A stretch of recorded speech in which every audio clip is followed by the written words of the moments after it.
તો રાજકોટમાં જંગલેશ્વરમાં દબાણ હટાવ કામગીરી થઈ છે, જેમાં કોર્પોરેશનનું બુલડોઝર ફરી વળ્યું છે। ત્યારે ગેરકાયદેસર દબાણો દૂર કરવાની કાર્યવાહી કરવામાં આવી, જેમાં ભાડે આપેલા મકાનોમાં ચાલતી અનૈતિક પ્રવૃત્તિઓ સામે પગલાં ભરાયા છે।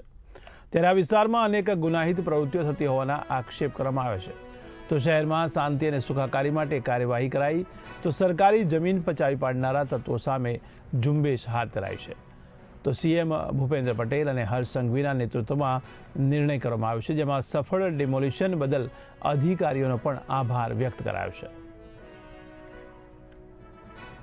આપ પણ જાણો છો, હું આપનો પણ આભાર માનું છું કે આપે પણ જંગલેશ્વરમાં જે પ્રકારે ડિમોલિશન થયું છે, સરકારી જમીનમાં જે રીતે દબાણો કરવામાં આવ્યા, કેટલાક મકાનો એ પોતે ન રહેતા હોય ને ભાડે આપવામાં આવ્યા, અનૈતિક પ્રવૃત્તિઓ થાય, અસામાજિક પ્રવૃત્તિઓ થાય, એવા અનેક પોલીસ સ્ટેશનના ચોપડે એ જંગલેશ્વરમાં ગુનાઓ નોંધાયેલા છે।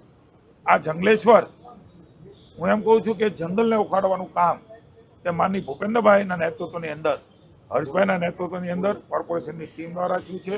આ અટકવાનું નથી, કારણ કે ભારતીય જનતા પાર્ટી એવું માને છે કે લોકોની સુખાકારીમાં નડતા લોકો હોય, અસામાજિક તત્વો હોય, સરકારી જમીનના દબાણો કર્યા હોય, આ યાત્રા અવિરત આખા રાજ્યમાં ચાલુ રહેવાની છે।